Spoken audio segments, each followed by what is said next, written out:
wabarakatuh. Waalaikumsalam warahmatullahi wabarakatuh. Saya Hambali Saidi, Ketua Dewan Pimpinan Cabang Forkabi Kecamatan Cipayung, Jakarta Timur.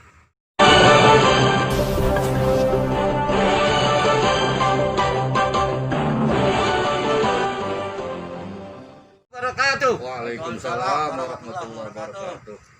Saya Hambali Saidi, Ketua Dewan Pimpinan Cabang Forkabi Kecamatan Cipayung, Jakarta Timur, mengucapkan terima kasih kepada Kapolsek Cipayung atas nama Direktorat Intelkam Polda Metro Jaya yang telah memberikan masker dalam upaya menjalankan protokol kesehatan mencegah penularan COVID-19.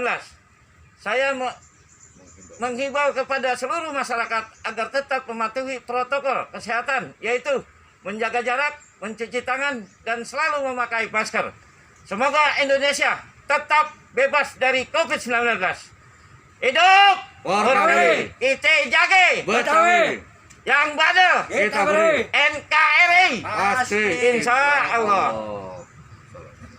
Assalamualaikum warahmatullahi wabarakatuh. Waalaikumsalam warahmatullahi wabarakatuh.